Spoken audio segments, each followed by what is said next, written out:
Bear with me. This is my first in-person meeting. I'm glad to be joined with my co-chair, Blanca Lopez. So just go easy on me today. I'd like to call the meeting to order. And the first thing on the agenda is public comments. Are there any public comments? Yes, Steve Papandon, Acting General Counsel, Long Island Railroad. Today we have 9 public speakers. As a reminder, we ask that all public speakers adhere to the MTA rules of conduct and decorum. I would also like to remind our public speakers that in the interest of time and fairness to all speakers, we limit everyone to 2 minutes. Please be aware of the clock in the front of the room, as well as your screen for remote speakers, and the warning light that you will see reminding you that you have 30 seconds left to conclude your remarks. Today we are going to have the 1 in-person speaker go first, followed by the 8 remote speakers. The first speaker will be Murray Bowden, followed by Jack Nierenberg.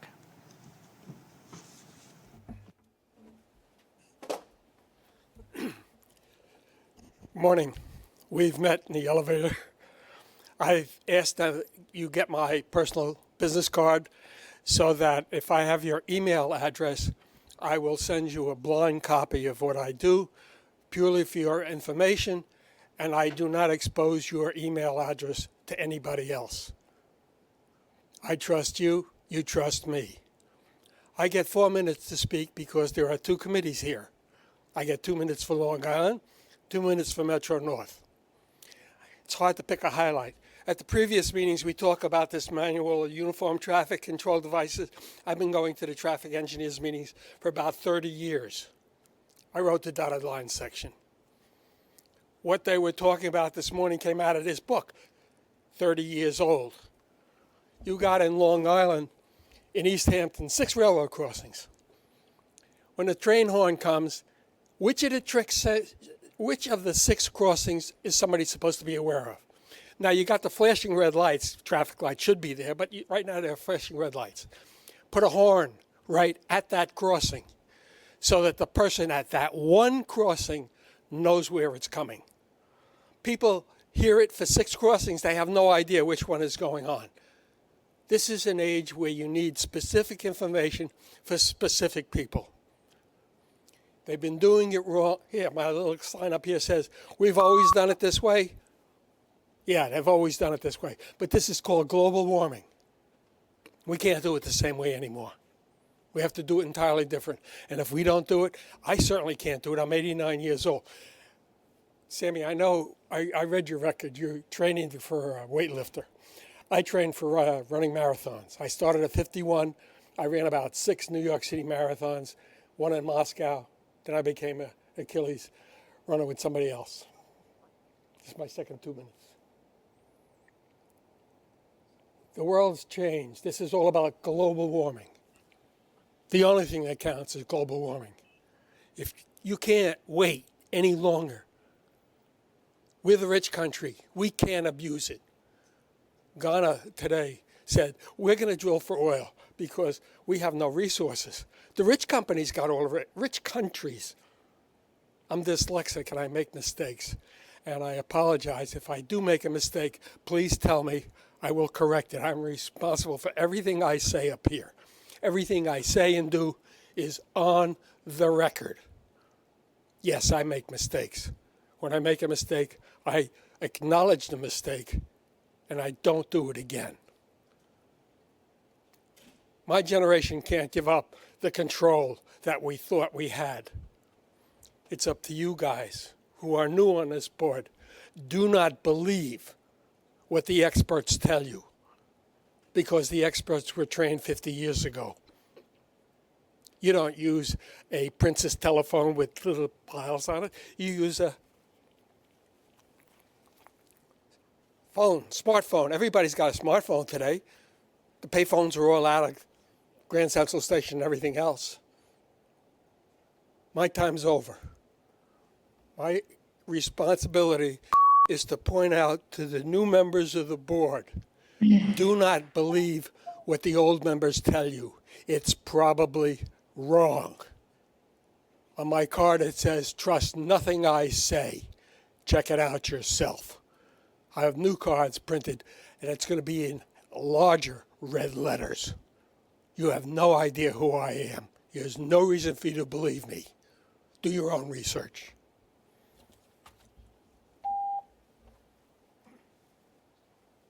The next speaker is Jack Nierenberg, followed by Christopher Grief.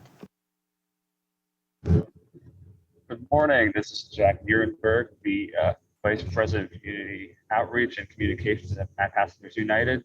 If there's a better time for the public comment section, it would be at the very end of the meeting, because at least we'd be able to speak out on the record before mainline customers are being left in the dark again when it's being shut down more frequently now and more frequently in any other branch. Where are the shuttle buses on the main line? The N22 and the N24 have proven to be unreliable over and over again, especially last time when they were diverted away from Carl Place and Westbury. Clearly, there's no coordination between the Long Island Road and Nice Bus whatsoever. And furthermore, if you know that the Hempstead branch where you're diverting all the mainline customers to is going to be significantly more crowded, why are you reducing service by half, from half hourly to hourly on the Hempstead branch? This is only going to make it extremely difficult for residents in these affected communities. So many of these people rely on the road to get around.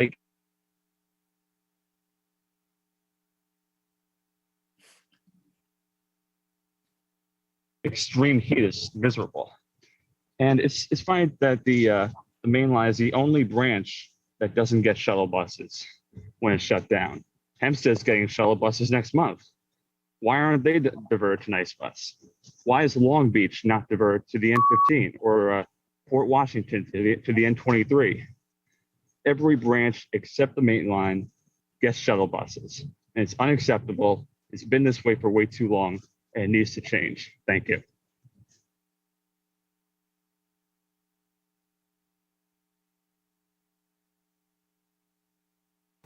Christopher Grief. Right? Greif, and this is the second time I have to say now I'm going to have to cause grief. First of all, good morning, everyone, and happy ADA 32, which is tomorrow.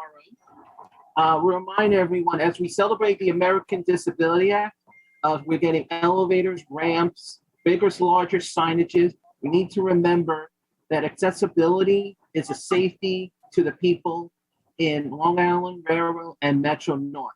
Each time we get more update, more information, more ADA rules, and making sure people with disabilities as well as seniors are getting the right safety for customers to get on and off the trains, especially with the ramps, getting them off and on anywhere in the transit system.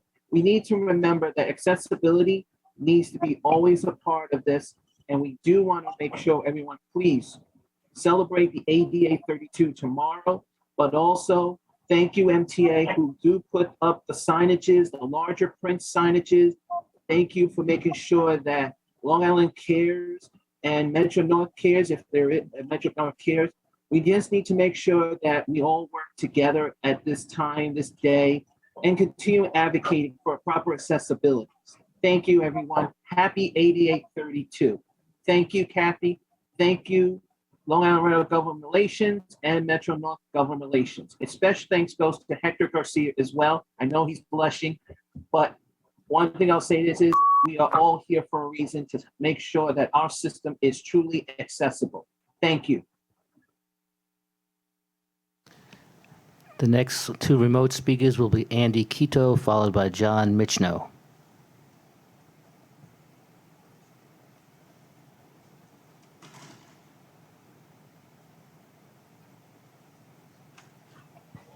All right, it's my turn again. You guys can hear me? Yes, we can. All right, good morning. My name is Andy Quito, and I'm calling right now to see. I want to thank the MTA police for their current update on that person at Mineola Station. The name of the YouTube. It is more evident on the YouTube channel. There's more proof that there is a lot of disturbing things going on. I'll give you the YouTube channel, Find Power Alive. So I hope you guys can investigate, go much, much, much deeper into it and investigate. So let's start off with the Long Island Railroad, the main line. Once again, they're shutting down the main line on September 11th for the second year in a row. That is very disrespectful to the victims that lost on September 11th. You guys are not Americans. You guys are pricks. Why would you shut down service on September 11th? That's completely unacceptable. And then you shut down service on August 28th, at the end of the weekend. That's the MTV VMAs in Newark, New Jersey. I know Passengers United, Riders Alliance, they could care less. John Mitchell could care less, but you're shutting down mainline service on that weekend. Why? People are got to get to Newark. How are they going to connect from the mainline to NJT? Yeah, I get it. It has to be done. The goal is to get done before Grand Central opens, and I'm everything for it. But you need to rearrange the schedules a little bit. My major events like VMAs in the anniversary of the 21st anniversary of the September 11 attacks. Okay, and finally, fix the connection. Whenever you guys do work on the Hempstead branch, fix the connection. Because there's a huge gap, like a half an hour gap. Once the Algonquin train arrives at Jamaica, then you got to wait half an hour for the Atlantic train, the shuttle train between Jamaica and Atlantic. That's completely uncalled for. Fix the connection for the next time. But yeah, thank you so much for letting me speak at this MTA board meeting. And I hope you guys can continue with this investigation because I'm really proud of it. So thank you so much for your time and have a safe day. And God bless America. And get him arrested, John Mitchell. Thank you. The next remote speaker is John Mitchell. Can you hear me? We can hear you. Can you hear me? Yes, we Yeah, can. okay. I hope you are all staying cool on this hot day. I am disgusted with the violation of the meeting rules and individuals spreading lies and slander against me the past few months. This is hardly professional, and you just allowed it again. I guess you're going to have to get sued because I'm going to have to consult the lawyer. This is unacceptable.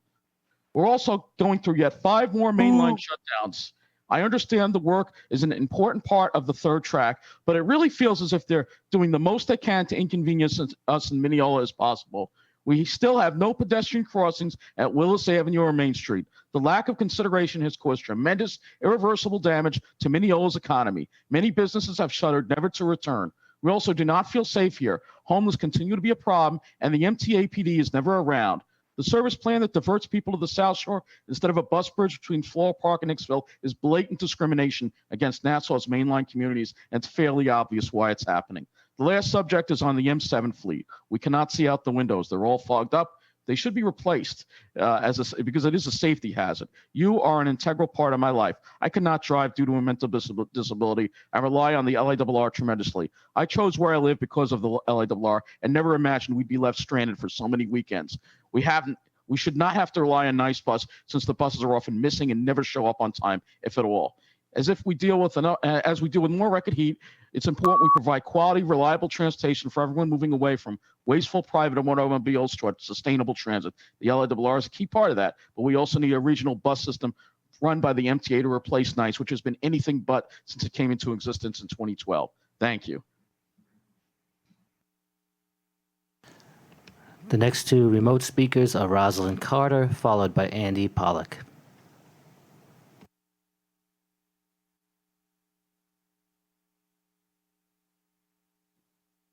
Good morning. My name is Rosalind Clay Carter. I'm a retired human resources executive, although I continue to mentor young professionals and volunteer. My main focus is on political and policy advocacy. Among my volunteer activities are the Permanent Citizens Advisory Council to the MTA and the Metro North Railroad Commuter Council. This morning, I would like to take a few seconds to express a big thank you to everyone at Metro North and the MTA for being my transportation lifeline. Although there were occasionally hiccups, I could not have survived as a working mom commuting for 23 years to New York City without the reasonably reliable, fairly clean, and frequent train services from New Rochelle to Grand Central and Riverdale. Today, I am here to request that Metro North reinstate quiet cars and enforce the masking requirement in these cars. Yes, conductors would need to enforce masking. They should carry a supply of masks to distribute if needed in the quiet car. I frankly think people who sit in a quiet car may be willing to grudgingly wear a mask in order to have the quiet space. There would be a sign on the door stating quiet car. Should there be high demand for the masked quiet car, the number of quiet cars could be increased. There should also be a video made and distributed to conductors to train conductors on how to best approach passengers. Thank you so much for your time. The next speaker is Andy Pollock. Good morning, members of the Commuter Rail Council. Andy Pollock from Passengers United. So let's talk about two things I want to discuss before the end of the summer. First of all, regarding the mainline shutdowns. So I also want to mention, somebody was talking about September 11th. Well, September 11th and the 18th, we also have the Jets and Giants playing at MetLife. So that's going to make it also a little bit inconvenient for people using the main line. But my main point is I looked at the committee book and I was wondering, the week of August 8th, you guys are going to be shutting down the main line during the morning peak and during the off-peak midday. Why couldn't this been done earlier in the summer, and why was it getting put off till August? So I don't understand the logic behind that, and I understand the Grand Central project's got to get done, but really, this should have been done earlier in the summer. And my last point regarding the Hempstead branch for Grand Central Madison. So I'm noticing the Penn Station trains that are supposed to be departing from Penn to Hempstead, you guys are basically only having Hollis and Queens Village, for an example, one only every hour from Grand Central beginning in December. And then I look at Belrose. Why are you guys only running trains every hour on the weekends from Belrose? How does that make any sense? So I'm going to conclude my remarks. And in September, I'm going to go further into the main line because I really don't have enough time to discuss it this month with my 2 minutes expiring. So have a good, safe August recess, and I look forward to speaking to you all in September. The next two remote speakers are Charlton D'Souza and Nia James. Good morning, everyone. My name is Charlton D'Souza. I'm the president of Passengers United. And yet again, we're hearing now that the M3 cars are coming back in August, which is going to be a mess. I really hope the railroad doesn't go through with this. And with more weekends of the mainline construction, it's going to devastate the communities. And Nice Bus is not reliable as a shuttle bus on the main line. We need the MTA running the coaches, or they should get Academy coaches like they've done with the Queens Village and Belrose shuttle. That'll work out, but not Nice Bus. Nice Bus is just unreliable. I also want to talk about the Grand Central Madison schedules. The Port Washington branch and other branches like the Hempstead branch, we should not have to wait a long time for a train. There has to be a way that you can have, train stopping at the Queen stations. And this also includes the Port Washington branch and Hempstead branch, where, no Queen stations are left out of the extra service. You guys have the flyers coming out of UBS Arena, but they don't stop at Queens Village and Hollis, going to Grand Central Madison or Penn. So that seems weird. And making the Atlantic Terminal branch a scoot shuttle, to me, if you're going to do that, you should charge people a lower fare. Basically, you should make Atlantic Terminal into Zone 3 and, just put MetroCard vending machines and just maybe let everyone use it and just charge a lower fare. That's all. And run the M3 cars there. So at least, people get something, and because everyone's paying a lot of money for Long Island Railroad tickets. That's not really fair. And as far as the thing with John Michno is a great person. I know him. Thank you. The next speaker is Nia James.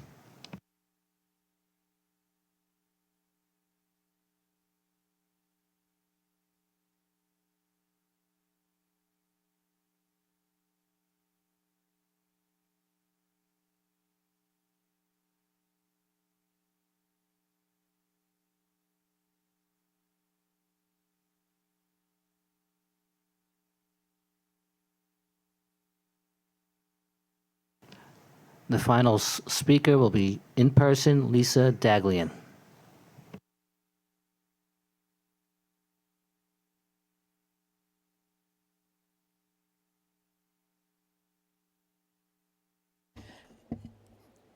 Thank you. Good morning. I'm Lisa Daglian. I'm the Executive Director of the Permanent Citizens Advisory Committee to the MTA, or PCAC. Welcome, Chairs Chu and Lopez. We look forward to working with you on behalf of Long Island Railroad and Metro North riders. These dog days of summer sure are busy.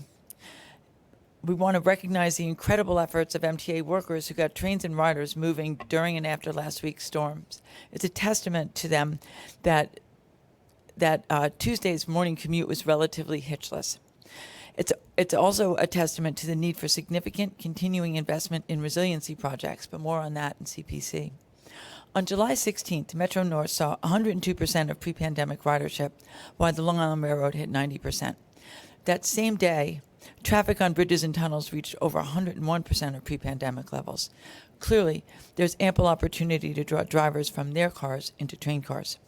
Hearing concerns raised by riders at the July 13th public meeting on LIRR service to Grand Central, we know there's room for improvement when Eastside Access opens later this year.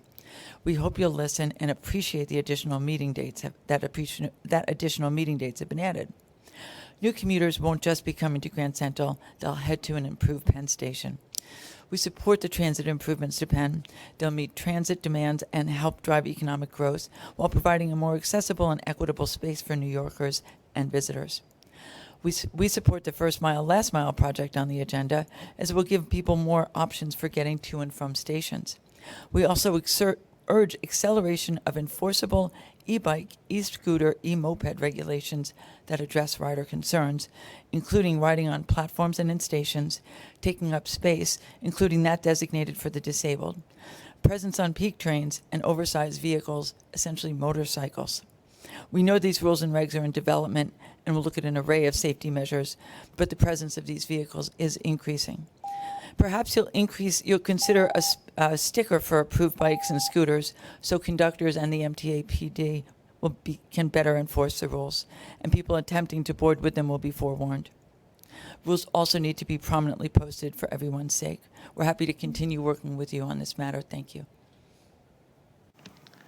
That concludes the public speakers for today. Thank you to all the speakers for taking the time to address us today. At this time, I'd like to entertain a motion to approve the minutes from our June 27th meeting. Second? All in favor? Aye. All opposed? Any abstentions? So moved. I'm sorry, I abstain. One abstention. Motion carries. So moved, I believe. All right. We have enough? All right.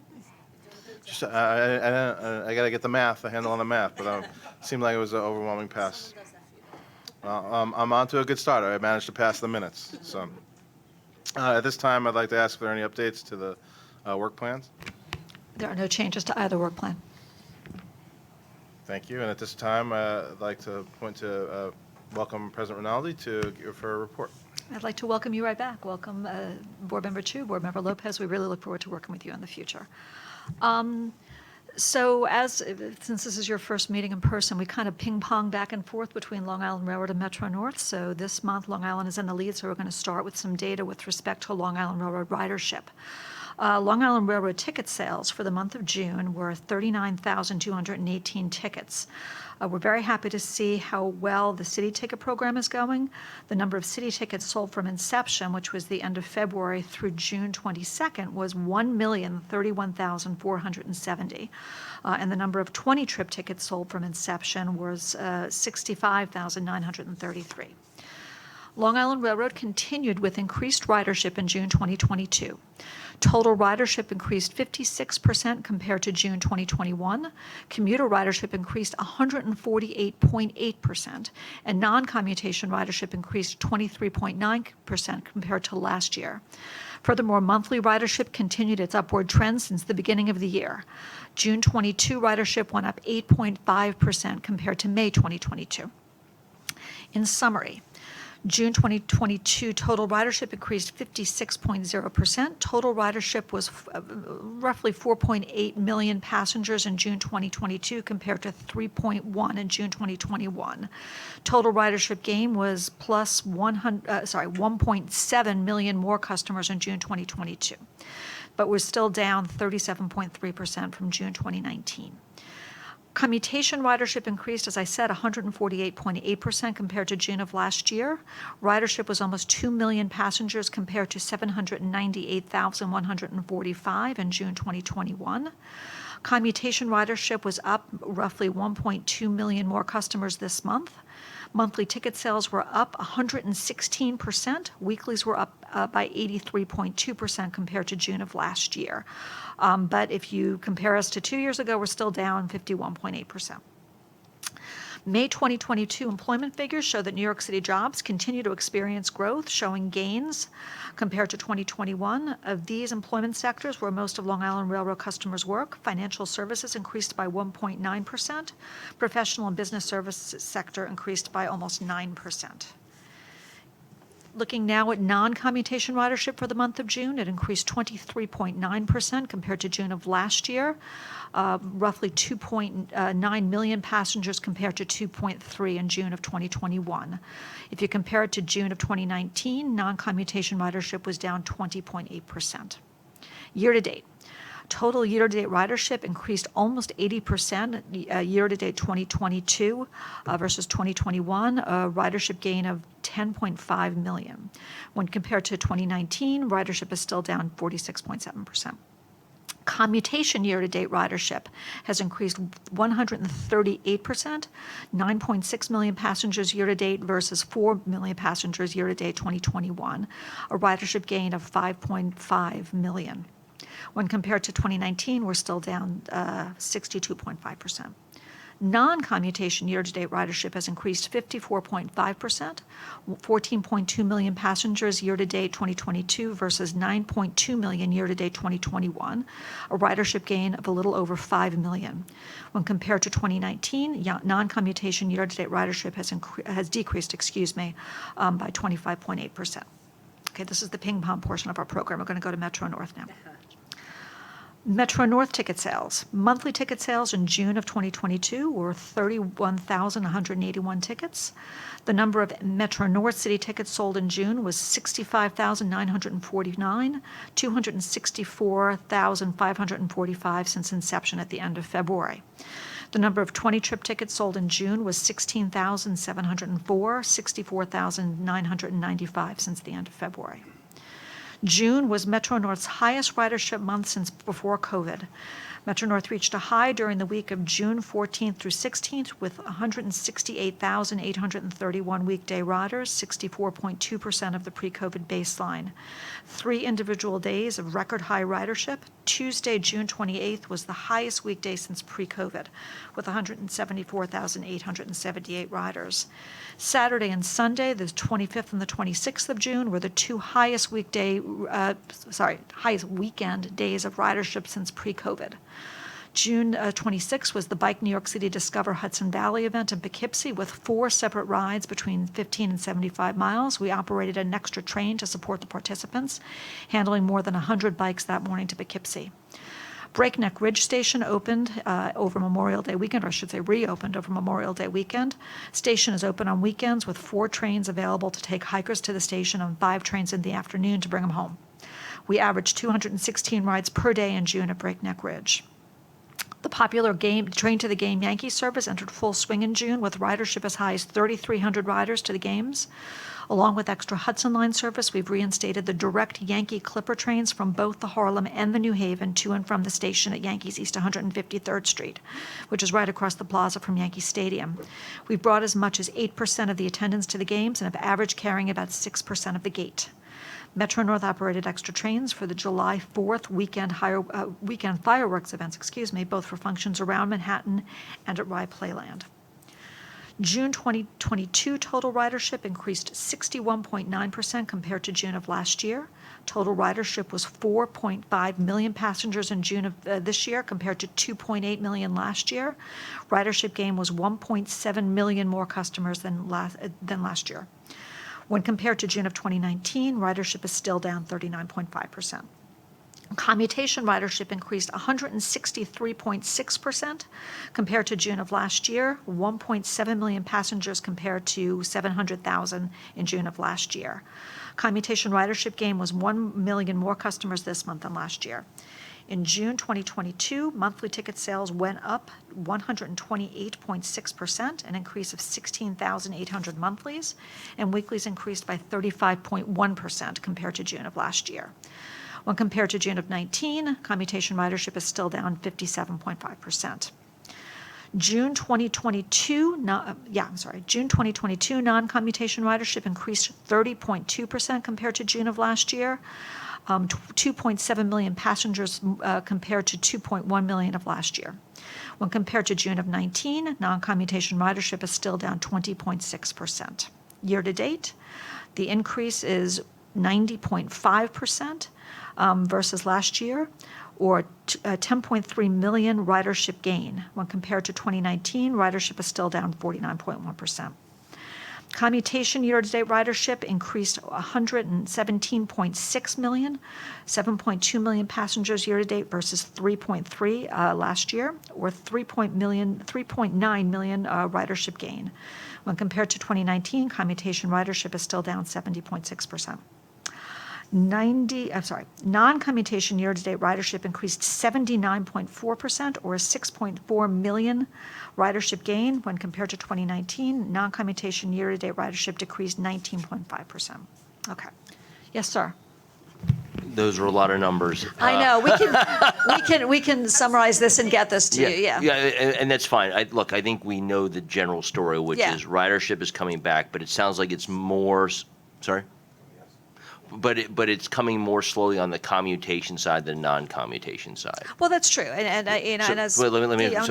My question, Kathy, is it would be helpful, I think, for us to see, because obviously that's part of the financial challenge is the lack of the commutation side, even though the 20 trip and the 10 trips are certainly helping. It would be helpful to see, because you're doing a thoughtful comparison of pre-pandemic to whatever you call we're in now. It's not post-pandemic, but no one's wearing a mask, so it's something good is happening. So you're showing a percentage difference off that base, if you will, on the ridership side. It would be helpful, in my opinion, to see also, therefore, a comparison of fare box revenue of that same period pre-pandemic. Because if you told me ridership was 80% of pre-pandemic, but fare box revenue was 60%, we can then gauge, okay, that means most people are still doing the... Absolutely. So maybe going forward, that would be at least for me helpful to compare, because part of the problem, of course, is the ridership, but ultimately the problem is one of dollars and cents. Or to quote my favorite line from the movie The Right Stuff, no bucks, no Buck Rogers. So.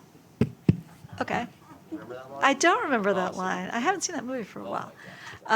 We can definitely do that. And I think, all the numbers are consistent with the story that we've been telling really since the pandemic began, which is non-commutation ridership has been sort of a real and unexpected bright spot in the whole pandemic. But the other thing that I want to reinforce here is we're seeing really robust return on the commutation side as well. Obviously not where we want to be, but really throughout the spring and into the summer, both railroads have seen a really nice bump up with respect to commutation numbers as well. And we're confident that will continue, maybe not so much over the summer because people are on vacation, kids are out of school, but post Labor Day, we're very confident we're going to continue to see that bump up as we head into the fall. Okay, so I'm going to try to get away from some of these numbers, which I think are a little bit mind-numbing, and kind of get into some more substance. We'll talk about some performance metrics, which have some numbers, but not as many. Okay. From numbers to metrics. We go from numbers to metrics. Well, the metrics have some numbers too, but not as many. All right, here we go. Long Island Railroad performance for the month of June, which was very good. OTP for the month of June, 95.6%, which is above the monthly goal of 94. Year to date, we're at 96.1. Which is the same as year-to-date last year. 9 out of the 11 branches on the Long Island Railroad, with the exception of Port Washington and Hempstead, operated at or above goal for the month of June.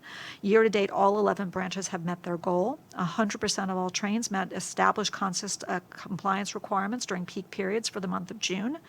10 incidents this month that resulted in 10 or more late, canceled, or terminated trains.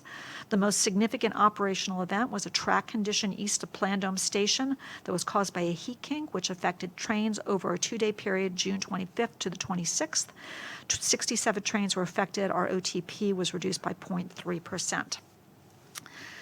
Long Island Railroad track work programs. Through June of this year, Long Island Railroad Maintenance of Way forces have performed significant state of good repair track work across our system, in addition to the capital program project efforts. Year to date, Long Island Railroad forces have installed 7,766 wood ties, 12,606 concrete ties. We've surfaced 34.4 miles of track, replaced 7 switches, and welded 638 rail joints. We have a significant amount of track work and project support planned for the remainder of the summer and into September. First, with respect to the Jamaica Capacity Improvement Project, on the weekend of August 13th, 14th, both main tracks will be out of service on the Atlantic branch between Jamaica and Valley Stream for approximately 48 hours while a signal cutover of the new Beaver interlocking is performed. This effort is part of the Jamaica Capacity Improvements Project. With respect to the annual track program, on the weekends of August 13th, 14th, and August 20th to the 21st, both main tracks on the Hempstead branch will be out of service for approximately 48 hours while 5,000 new concrete ties are installed and the existing rail is replaced. This effort is part of the railroad's annual State of Good Repair track program. With respect to the Mainline expansion project, I'm pleased to report that the project will reach 2 major milestones next month. The first section of the new Mainline third track between Queens Interlocking and Maryland Avenue will be commissioned and will be in service on Monday, August 15th. This will be followed by the commissioning of the second section of the new Mainline third track between Maryland Avenue and Carr Place Station on the 29th. I'm going to provide some more details regarding some of the related service impacts later on in my report. Back to Metro North, June performance. Turning to Metro North performance for the month of June, Metro North's east of Hudson service operated above the annual 94% OTP goal at 96%, and year-to-date performance is above goal at 97.2%. All 3 main lines performed above goal. There were 4 major incidents in the month of June that resulted in 234 delays. One incident on June 3rd, it was a trespasser incident in the vicinity of Tremont Station on the Harlem line, resulted in 27 delays. On June 4th and on June 22nd, track circuit issues between CP 113 and 19 on the Harlem line disrupted service, which led to 101 delays. On June 23rd, a trespasser strike in the vicinity of Larchmont Station on the New Haven line resulted in 23 delays. And on June 30th, a track circuit issue between Grand Central and Harlem 125th Street affected trains arriving and departing Grand Central Terminal. This incident resulted in 83 delays. West of Hudson, the June west of Hudson service operated above goal at 95.3%. Year-to-date performance is also above goal at 94.1%. Fleet availability for the month was 100% consensus compliance, above the goal of 99%. So maintenance work on the Metro North side. So far this year, maintenance of way forces have installed 14,701 ties, 8 miles of rail, surfaced 33 miles of track, replaced 12 switches, and welded 557 rail joints. Crews continue with the switch replacement at one of our critical interlockings on the Harlem line between Crestwood and Scarsdale, and also continue with the replacement of the obsolete miter rails with new thick web miter rails on the Saugatuck River Movable Bridge in Westport, Connecticut. On to news from both railroads. There's been a lot of news on the Long Island side, so we're going to start there. Since we released the draft new Long Island Railroad service schedule for Grand Central Madison in June, we've held 3 public information sessions and 1 virtual public meeting on July 13th.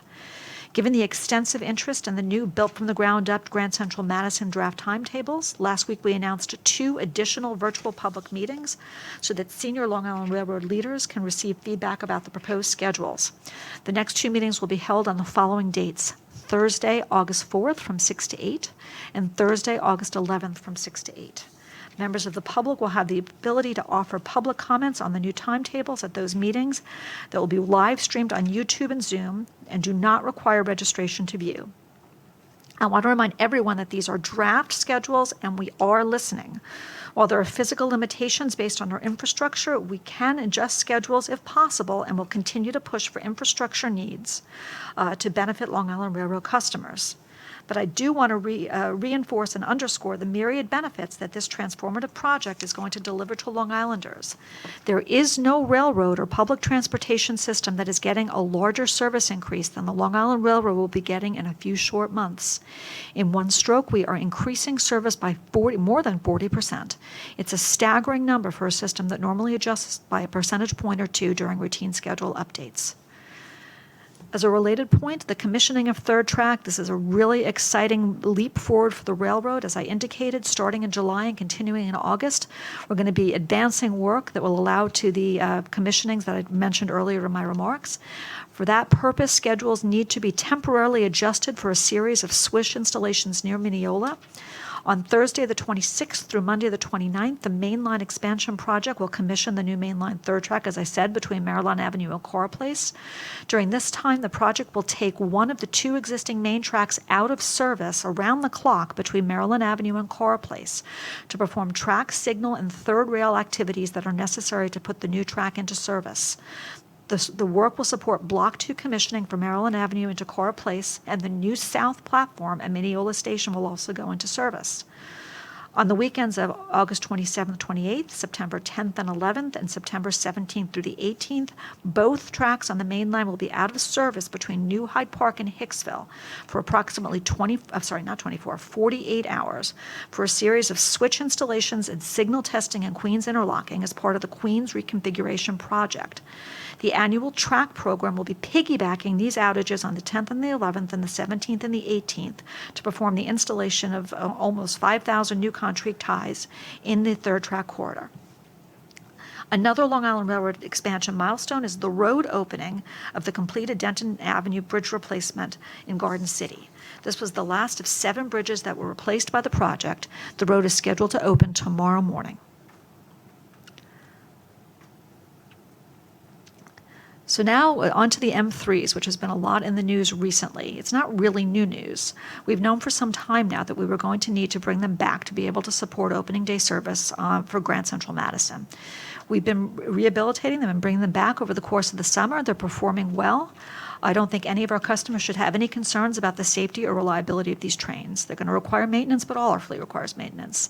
The M9s are continuing to arrive. We took possession of some M9s just over the course of the past couple weeks, and we're going to have plenty of M9s to support opening day service for Grand Central. The M9A procurement is also advancing. As the M9As are procured and ultimately arrive on the property, that's the point at which we'll be able to phase out the M3s, but the M3s will continue to support Long Island Railroad service for a couple of years. Now back to Metro North and some Metro North news. The July 10th schedule change, which we reported on last month, was implemented successfully with some new and expanded rush hour and reverse rush hour service on the Hudson and Harlem lines, and with new New Haven line service featuring 3 new round-trip express trains between New Haven and Grand Central, with the shortest schedules in more than a decade. We also worked with our partners at CDOT to institute historic levels of new service on the Waterbury branch between Bridgeport and Waterbury, increasing service from 15 weekday to 22 trains. On July 11th, Connecticut Governor Lamont announced these new schedule changes at a news conference that was held at the Bridgeport Transportation Center. He was joined at that event by Connecticut Department of Transportation Commissioner and former Metro North President Joe Giletti, Connecticut Commuter Rail Council Chairman Jim Gilday, me, and other elected officials and guests. Would like to report a little bit and bring the committee up to date with respect to recovery efforts that were associated with the storm that blew through the region last Monday, July 18th. Metro North frontline workers were out in the system Monday evening responding to heavy rainfall during the rush hour commute. Crews worked through the night removing downed trees and clearing tracks of high water to ensure Tuesday morning's commute would run smoothly. Our crews were deployed across all 3 lines to respond to high water conditions in the Bronx and Westchester County that affected service into Grand Central. On the Upper Harlem line, crews worked to remove a downed tree across the tracks near Croton Falls that suspended service between Goldensbridge and Southeast in the early afternoon. A downed tree also caused a temporary suspension of service on the New Canaan branch. Metro North employees stepped up, and it's thanks to their diligent response that we were able to restore service in a timely fashion and be set up for a normal morning commute. But many, many thanks to our customers for their patience as we responded to these challenging conditions. Both railroads, we've had Connect With Us events scheduled. On Monday, the 18th, just a week ago, I was joined by the PD and senior Long Island Railroad managers at Port Jefferson Station for a Connect With Us event to talk to customers and answer their questions.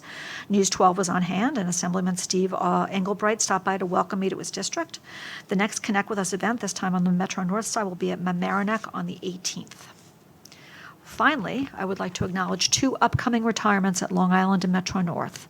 First, I'd like to acknowledge the service of Roe Mitchell from Long Island. Roe was hired as a summer ticket clerk in May of 1986 and was rehired May of 1987 for a second year as a summer ticket clerk.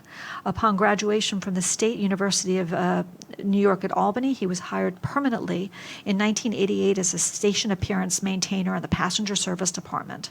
Within 3 months, he was moved into a ticket clerk's position and was selected to train all agents and ticket clerks on the very first generation ticket vending machines. In 1990, he was selected to take part in the Future Managers Program, and after completing the first year of that program, was offered the position of Assistant Terminal Manager at Penn, and was part of the team of the first major renovation of Penn Station. He was promoted to branch line manager of the Hempstead, West Hempstead, Long Beach, and Far Rockaway branches, and had the opportunity to be part of the renovation of the entire West Hempstead branch, along with the major renovation of Hempstead Station. In 2001, he was promoted to terminal manager of the Ronkonkoma branch, which included managing the Ronkonkoma garage, and a few years later became the terminal manager of Jamaica and Atlantic Terminal. In 2016, he was promoted to Director of Terminal Operations, and this position was responsible for the operation of Jamaica, Atlantic Terminal, and the Hillside facility, and was the representative for the Stations Department for the Eastside Access Project, Midday Storage Yard, and LaGuardia Air Train projects. During his career, he was fortunate enough to be part of or involved in such projects as Eastside Access, Jamaica Terminal renovations, Harold Interlocking, Herrick's Road, the Summer of Hell, Customer Service Ambassador Program, Long Island Cares, the New York City Transit strike, just to name a few. Roe is retiring after 34 years of service, and he's been a strong, integral part of the station's department management team and is a huge, huge proponent of excellent customer service on Long Island. His strong operations and customer service skills have gotten us through many a large event and large service disruption, and he'll be missed by the entire railroad. So a brief round of applause for Roe, and thanks for his contributions. Lastly, I'd like to acknowledge the contributions of Jim Heinbecker, who is the Vice President of Maintenance of Equipment for Metro North. Jim came to Metro North in 1990. He already held an E2 unlimited electrical journeyman's license in the state of Connecticut. He held the position of MOV electrician and worked in Harmon, New Haven, and Brewster. In 93, he was promoted to a special appointed technical rate at the Brewster Maintenance Facility. 2001, was promoted from general foreman, served as superintendent of the Brewster District from 2004 to 2010. Promoted to assistant facilities director of New Haven, and then deputy assistant chief mechanical officer overseeing all shop and yard operations on the New Haven line. He supervised the disposal of the M2, M4, and M6 fleets and assisted with the integration of the new M8 fleet. He worked closely with the state of Connecticut during the construction of the Independent Wheel Tree Facility, the CCO shop, and the New Haven Rail Yard Improvements Program. He was promoted to CMO in 2019, and in 2021 was promoted to Vice President Maintenance Equipment. He served as the first Brewster District Local Safety Chairman and served as an EMT and Metro North Fire Brigade Lieutenant, represented Metro North in the APTA International Rail Rodeo in 97 and 2001, received an AS in Business Management in 2013, and received the prestigious Metro North President's Award in 2017. His knowledge, expertise, and sense of humor will be greatly missed at Metro North. So again, round of applause for Jim and all his contributions to the railroad. And with that concludes my remarks. Replacing him? So we are actually making some changes to the management in the maintenance of equipment department at this point in time. So no replacement at this point in time.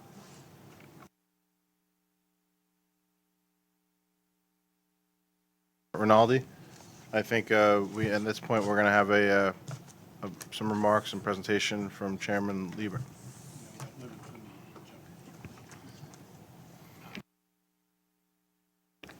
Listen, I was going to do a quick presentation to remind all of us the significance of the Penn Station, the progress that has been made on Penn Station, because it's so important to both railroads to have a first-class facility when, East Side Access, not only East Side Access opening, but gives us an opportunity to really to attack physically the problems that Penn Station has. And the plan was that I was going to give you a quick presentation. I want to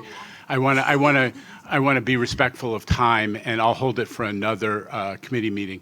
But the key is the governor made it a priority. I just want to acknowledge that the governor made it a priority to fix Penn now, as she said, rather than waiting until 2035 when the whole Gateway program is done, which is important, but that's a long way off. And she said to all of our partners, Amtrak, New Jersey Transit, and most important, the city, that we needed a plan to fix Penn now. And that, obviously fairly controversial, but the land use plan that was approved last week by our old friend Neil, Kevin Law's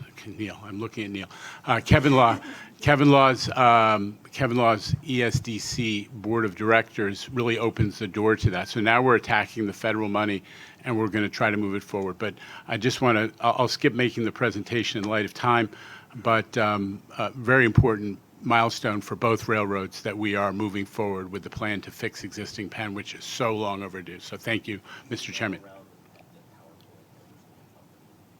Yeah, and I think I'll probably try to, if we have time, do it at the CPC committee, but I will circulate it. Thank you.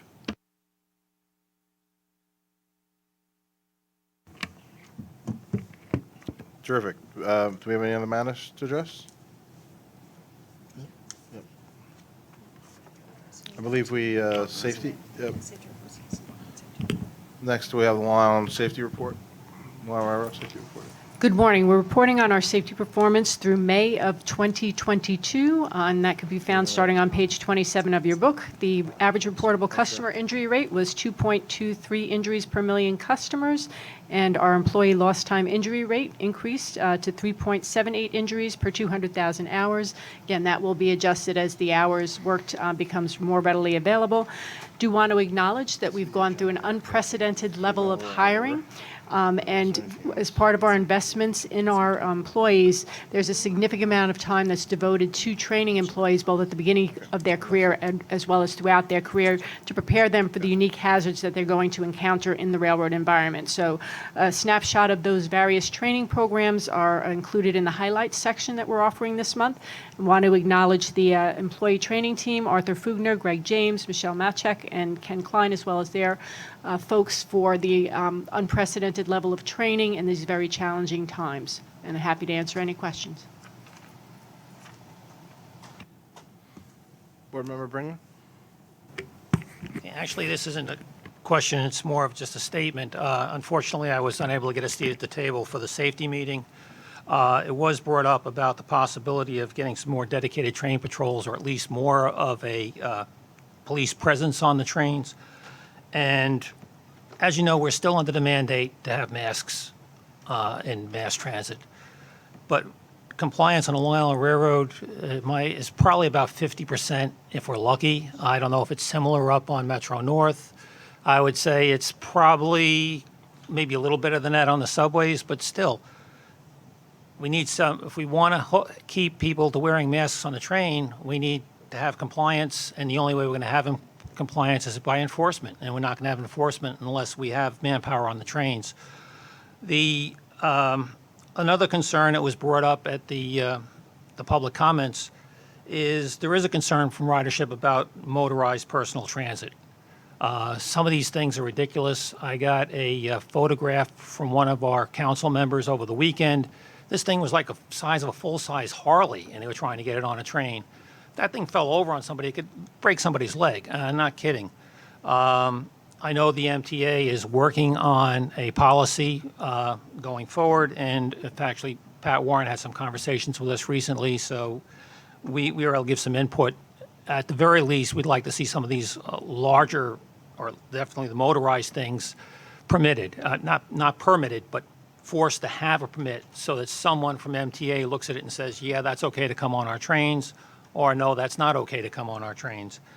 But again, we would need someone to actually do the physical enforcement. And when and if we do get the dedicated train patrols, we do need them to patrol. On the instances where I have seen police officers on the train. Usually they'll come into one car and they'll stay there for the ride. We need them to walk through the cars. That benefits the riders who want to be mask compliant, and it also benefits Vinny's people, gives them a little sense of safety. And that's it. Thank you. Board Member Mack. Thank you. You're echoing what we I've been talking about. We have to separate and not depend upon other agencies to enforce our rules and regulations. We need to hire more police officers. Chairman Jano just has to bite the bullet and help safety and security. Thank you, Mr. Mack. Next, we'll move on to the Metro North Railroad Safety Report. Okay, good morning. Metro North Safety Report can be found starting on page 30 of the committee book. And for the 12-month reporting period ending May 2022, the FRA reportable customer injury rate was 1.97 per 1 million customers, which was down from 2.40 on the prior reporting period. And the FRA reportable lost time employee injury rate was 2.16 per 200,000 work hours compared to 1.96 in the prior period. And as my colleague mentioned, those the employee injury rates will be updated as the Kronos work hours are updated. And as noted on the highlights page, a couple of safety program events are noted for the month of June. A couple of events out of the many for the TRAC's Public Education and Outreach Program at the Stamford Station, and a track cleanup event held at Grand Central Terminal on June 18th. So that concludes my report, and I'd be happy to answer any questions. Thank you. Seeing none, I'll ask, welcome, Chief Mueller. Thank you. I can talk about the numbers, but they're in your book, and I thought it would be better just to talk about philosophy today. The numbers are relatively flat. Mr. Zuckerman, I saw a previous board meeting where we looked at 2019 versus 2022, which is probably more apples to apples. The numbers are fairly flat. It was 17 major felonies in the month of June, and went up from 4 to 8, and 6 to 8 for Long Island Railroad, Metro North, respectively. But I just wanted to talk about some of my philosophies and where I think, I want to go with this agency. It's a great agency. I want to thank everybody for making me feel so welcome. I can tell you, rest assured, you have a very professional police department that is very focused on visibility and customer service, and I'm just looking to enhance that. I've decided not to make a lot of operational decisions in the first 100 days, unlike LBJ. My job is really right now with my officers and the board and all of our partners is basically to look, listen, and more importantly than anything, be helpful. So that's really what my goal has been for the first 100 days, which I'm probably only just not even 30 days into it. As far as some of the concerns that have been raised, my philosophy is one of a precision policing philosophy, which really is an offender-centric approach. So what we're not looking at as much as crime patterns, we're looking at people. And the reason I bring that up is because you can see there are individuals that just continue to offend and reoffend and reoffend and reoffend, and we have to focus on that because that's what will drive our numbers down. That's what will enhance safety and security. Just a quick example, in the Metro North, we had one of our officers, Officer Cabrera, do a fantastic job on June 29th, arrested a person. The offender assaulted him when he was trying to steal bikes. I bring this one up because this is a perfect example of that. So this offender was arrested on April 14th. He was arrested again on July 17th. He was arrested again on April 14th, June 17th, June 21st, and then finally Officer Cabrera arrested him on June 29th. And when you look at that criminal history, he had 12 arrests. He has not shown up to court even once, so he had to be returned on bench warrants. And so when you look at this outsized effect this one individual offender can have on crime and quality of life, that, when someone loses a bicycle like that, it really does sour people. So it's very important for us to make sure that those offenders are held accountable. So The police and MTA in particular has done a fantastic job with this. They make arrests. We're closing out cases. I think the key here is to engage in what I refer to as prosecutorial advocacy, where we need to go to the prosecutors. You're talking about probably a dozen prosecutors' offices that we deal with throughout the system. Each one has different philosophies on how to handle crime.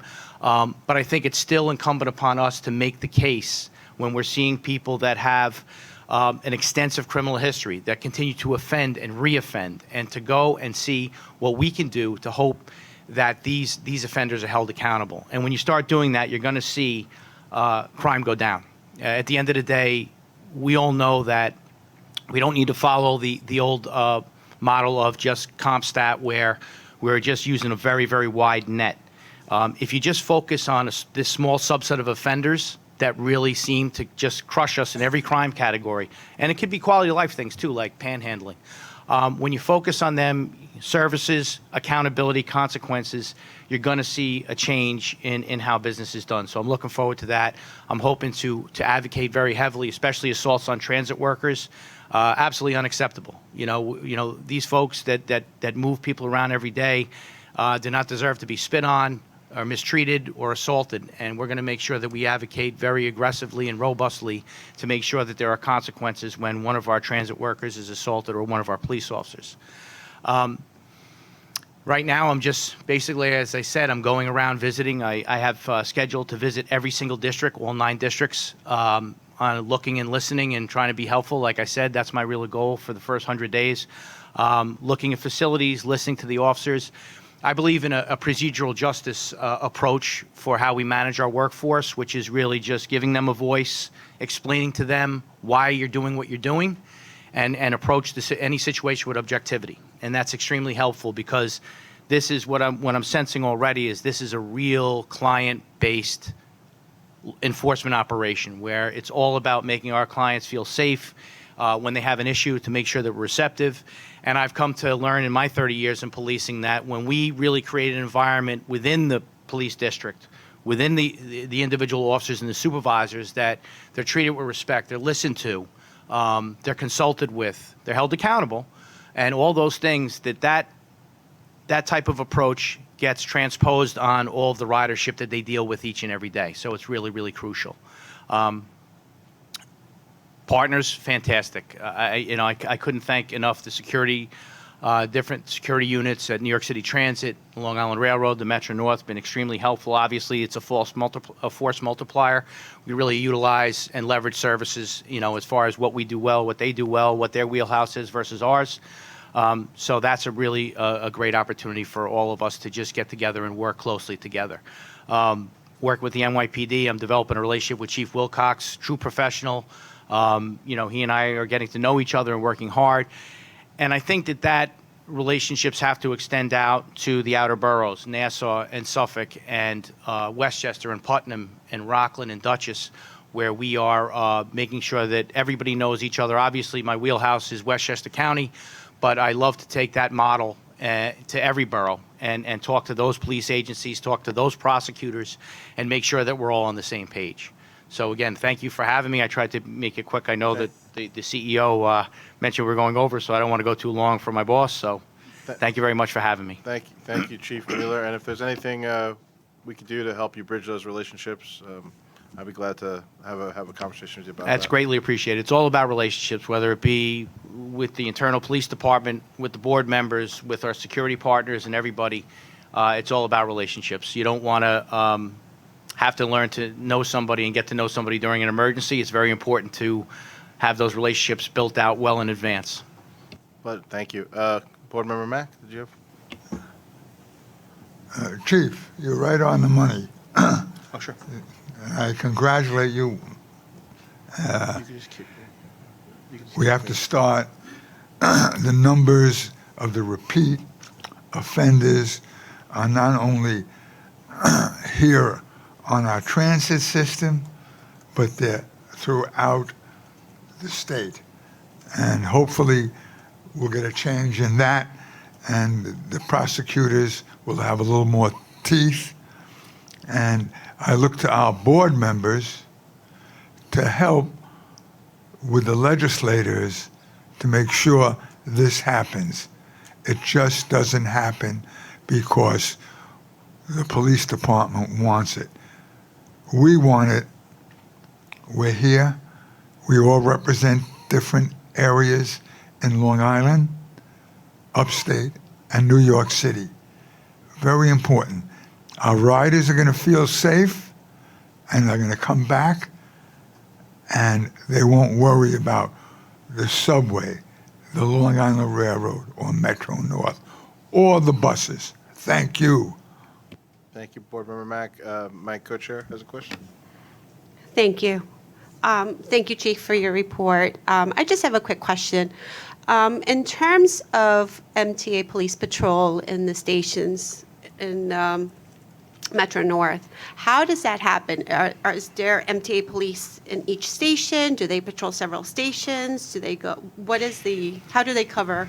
So that's a great question. The Metro North, the MTA system is so vast. I think it's 5,500 square miles. Did I get that right? So vast. So you're talking about districts, and those commanding officers deploy their resources based on a number of metrics. So it could be quality of life complaints. It could be crime. It could be ridership complaints that may necessarily be non-criminal, but it's still a level of concern. What we're looking to do is take a look at those analytics and make sure that we are what we would call putting the cops on the dots, to make sure that in terms of high visibility, very, very important for a commuter railroad police department, which in the commuter railroad is our core business. So we have to focus on that, making sure that our officers are out there, they are visible, and they're interacting with our public. You know, the truth is, you know, policing in general has been through a lot in the last 2 years, and being out there talking to the officers and talking to people that use the system, and I try to do that every day. I use the Metro North myself to come to work every day. They want to see the police, and they want police that are going to be attentive and responsive and visible. And so we're going to continue to emphasize that, you know, like I said, through analytics. But those commanding officers are really tasked with deploying their people when and where they need to be. And you know, that's something that we have to be situationally agile. You want to make sure you continue to look at that. Things can change overnight. Things might be the same for a month, and then they change the next month. So, you know, the name of the game for police departments anywhere really is just being situationally agile. Thank you. And just one last comment. Is MTA Police part of the Real-Time Crime Center that is or participates in the Real-Time Crime Center from Public Safety from the County of Westchester? We are, and we are in a number of fusion centers. So for the listening public, Real-Time Crime Centers, and I'm glad you brought it up, is a way where we use this as a fusion center. So you have officers embedded in different areas where information is entered in, it is synthesized, and then it is pushed out to everybody. Having a seat at the table in these different fusion centers gives us real-time information in terms of national events, maybe hyper-local events or a state event, where we can react based on what our issues are within the MTA PD and our ridership. So yes. Right, any other questions? Board Member Brown? Yeah. Have you identified, for this purposes of deployment and identifying your problem children here, which, say, the top 5 trains for violations that you've dealt with this year as opposed to 2019? Is it the same set of trains? Is it the same locations, the same platforms, the same? There's a variety of different ways to look at it, but, you know, our people tell me it's the same trains that they've historically been problems, and the same stations they've historically been. Do you track that, where the specific crimes are going? And then once you identify that, do you deploy resources to those more specific locations, or do you spread the wealth of police confidence to all riders everywhere rather than on the stations where the problems are? So ideally, you know, obviously we would like officers in every single station, but obviously that's not realistic in terms of how we deploy our people. What you're describing is something that I believe very strongly in, and I'll be looking at this more. I can't tell you right now at this moment, as I'm still assessing what I have in front of me, are we putting the cops on the dots per se. But you're right. What you're looking to do, what you're describing, is just refining that prism where, you start with a railroad, and then you get to a station that has high problems, and then you get to a time of day that has that type of problem. And then you can marry up some different things there with calls for service, quality of life, and then again, it goes back to those top offenders. You will find top offenders in every single crime category.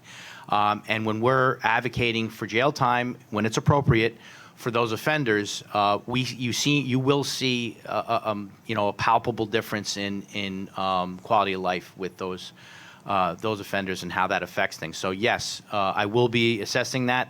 Not there yet, sir, but I'll get there quickly. Thank you. Excellent. Any other questions? Thank you, Chief Mueller. Now I'll turn to President Rinaldi for any agency information items. So we have one joint information item, the first mile, last mile study policy, and Bob Haley and Emily Provence are here to report on that. Thank you. So the Transit-Oriented Development team has been working on the first last mile study, and we presented it to this committee in March, and this policy proposed today is another step in that process.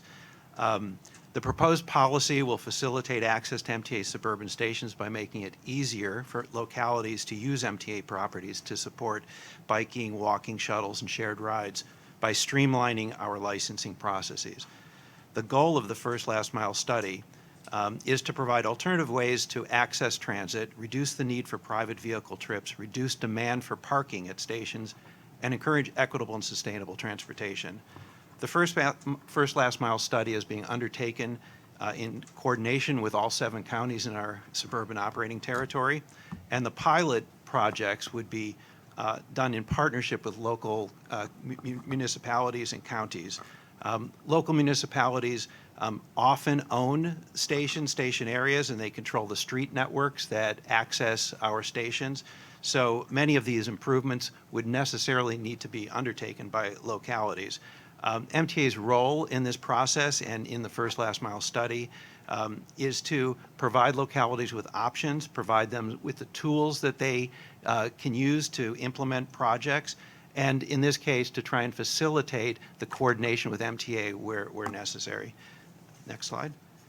And just to review, recent trends in commuting, including non-central business district working destinations, more discretionary travel, non-commute travel, flexible work hours, work from home, all of those have prompted the need to reevaluate and accommodate our changing customer preferences for how they access stations. These trends really demand more on-demand, multimodal, other kinds of choices for our customers to create seamless travel options to and from stations at various times of the day. The photos in the slide that you see are just some of the options that exist today and that we hope to see expanded through the first last mile study. The next slide, thank you, shows an image from the toolkit, which is going to go live on our website next month. This image just shows a station area planning catchment area that a locality would use, and embedded in the toolkit are industry best practices and layers of data that will enable the localities to understand the needs of their residents and help them select choices ranging from scooters, micromobility, bike sharing, ride sharing, carpooling, on-demand microtransit, fixed route transit, and other means. It will also help them identify access gaps and barriers that our customers face when trying to use these modes and access our stations, and it will provide a step-by-step guide to enable localities to develop a project proposal. So in conjunction with rolling out this toolkit, we'll launch a pilot program where we'll be partnering with local stakeholders in the suburban territory. Next, please. So this policy is just a piece of that, and it's intended to encourage localities to access our property without the cumbersome process that we often have for licensing, and this was developed in conjunction with MTA Real Estate, Metro North and Long Island Railroad Stations Department, legal, planning, and strategic initiatives. So The purpose of this is simply to facilitate a seamless method for localities to work with MTA. So the next slide. There's a lot of information on this slide, but it's really a process diagram which shows how localities would work with MTA as they develop a pilot project, and if they need to use MTA's property, how that would unfold. Each project would be evaluated by stations, department staff, MTA staff, to determine the appropriate, safe way to implement these projects. All of the licenses would follow the standard real estate protocols and would use a standard MTA legal document for licensing. Just to summarize, this is one of the things that MTA can do to facilitate these kinds of improvements, and so we're looking forward to seeing these roll out over the course of this year, and we're happy to take any questions. Great. Thank you, Mr. Pallett. I would love to follow up with you more on this. I think the first last mile options are not only a great opportunity for us to potentially help get more ridership back, also there can be significant environmental benefits. Acknowledging a concerned grandfather. I think I got that right. Thanks. Yeah. Board Member Lopez. Thank you. Absolutely. I know that the MTA has been in talk with several communities or municipalities in Westchester County, and if there is something that the Department of Planning for the county could do to facilitate any additional outreach for your pilot phase, we'll be more than happy to assist. Appreciate that. We've been working with the county planning department, as we have with the other counties throughout our operating territory. Great. Thank you. Great. Any other questions? Board Member Brown. Yeah, under what circumstance, as far as integrating the intermodality here between the last mile, first mile things, under what conditions are battery operated vehicles of any type, the hand scooters, the mopeds, all those the whole array of battery operated bicycles, under what circumstances are they even allowed on our trains? So let me just say that there is a separate bike ped study which is looking at those issues, and fortunately the project manager for our first last mile study is also the project manager for our bike ped study, and Emily Provancha is the project manager. So Emily, if you want to answer that question. So I can't really answer that question. I would defer to Metro North and Long Island Railroad Safety about what would be allowed on the trains. I know there's a hazard study going on for e-bikes and e-scooters. So, of course, this pilot program and our work would not conflict with anything that Metro North and Long Island Railroad wouldn't allow. And just as somebody mentioned a little while ago, the consolidated safety group is in the process of analyzing that specific issue for the various, both railroads and transit as well. So we'll continue to keep the committee updated with respect to the progress of those recommendations and ultimately the development of that policy. Board Member Tessitore. I'd like to make a suggestion, because it's coming up more and more, right? In train crews fare collection manual, anything motorized is not permitted, right? So that's the first problem that we've been trying to rectify, and I think it became a legal issue at some point, because something that's motorized can also be used manually, I guess, if it's off, but it defeats the whole purpose of the safety piece. We did away with the bike permits for a good reason, to motivate the use of bikes and to make it free, right? Which were great ideas, but in this example, I think it's backfiring on us. I would really strongly suggest that we bring back bike scooter permits, make them free, but at least then you can't get a permit if it's something we don't feel safe to bring into the system, because it's coming more and more of an issue, and as ridership grows, which it's going to, it's going to be a problem. The trains are loaded with them. We see them now in the summertime. You have a lot of hardworking people taking big bikes with giant tires to work as messengers, and there's no rules, really, because we don't have a real true permit, and you really can't expect to just go online and try to educate people. So I would be, I strongly suggest we bring back the permit, make it free, make it still friendly, put an end date to it. You know, it used to be lifetime, give it a 5-year end date. We don't even know how many bikes are in our system. With a permit, we'll at least have an idea of how many legal permits we have. Board Member Brink? Yeah, thank you. I passed Valley Line train. I rode this morning. There were 2 of those things. So whatever rules we come up with, we need to make sure that New Jersey Transit is on board because it's a joint service. And I think London Transport simply banned them. And a lot of people have complained to me that they think they're unsafe. And I'm on that pattern as well. So what I think probably makes sense is for us to just give you an update on the status of that whole effort at the September board meeting, or September committee meeting, I should say, if that works for everybody? Yeah, that'd be great. Okay. Any other questions on the first last mile? Moving on. Okay, moving right along. So there are 2 Long Island Railroad information items. The first is the track work programs, including the fall schedule adjustments. The second is the quarterly update from MFW. Both of those are in the book if there are any questions.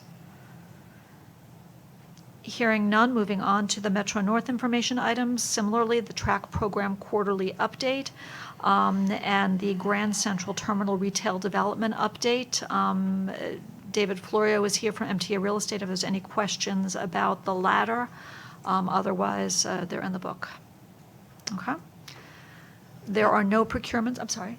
Okay. There are no procurements from either railroad. And the agency reports for both railroads on operations, performance metrics, finance, and ridership are all in the book. Touched upon many of those in my report, but we're all here in case you have any questions. Unless there are any other matters, I think this is a good time to accept a motion to adjourn. Second, all in favor? Aye. So moved. I didn't break anything. There you go.